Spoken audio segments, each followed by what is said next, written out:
faria el PSOE si vosaltres governàreu per a crear treball i activar l'economia local? Per a crear treball? Sí. Per a crear treball? Sí, i activar l'economia del poble.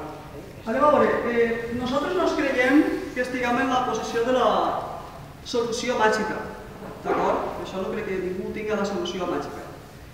I per això mateixa que som conscients que no estem en possessió de la veritat, jo el que proposaria és un gran pacte social i econòmic d'Algemesí per l'ocupació, és a dir, contra l'atur i per l'ocupació. Una gran taula redona on hauria seure l'equip de govern, on haurien seure tots els partits de l'oposició, on haurien seure tots els sindicats, on haurien seure tots els empresaris i tots els comerciants, i segur que estan tots, algunes idees hi serien. Estic convençuda que sí. El que no es pot fer és, davant un problema, repetir i repetir i repetir que no existeix el problema, perquè així no va a solucionar-se. Per tant, el primer que jo faria és una taula redona, implicar a tot el món. El que passa és que per això s'ha de tenir humilitat i no creure's que estàs en possessió de la veritat absoluta i de tindre la vareta màgica. I quan no ho aconsegueixes, negar l'evidència i dir que no existeix el problema. D'acord? Jo crec que això sí que serviria per a que eixiren solucions. I necessitem solucions d'emergència, perquè és que la situació és d'emergència.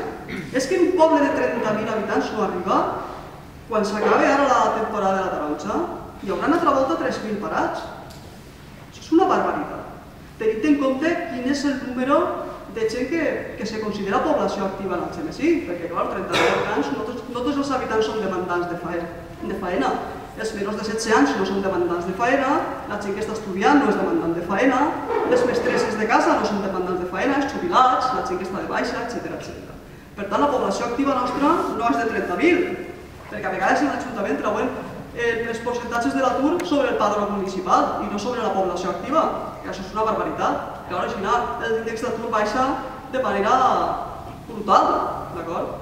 Però jo crec que la situació respecte a l'atur és d'emergència i, com diuen en castellà, grandes males, grandes remedios. I jo crec que implicar a tots sí que serviria per a trobar solucions.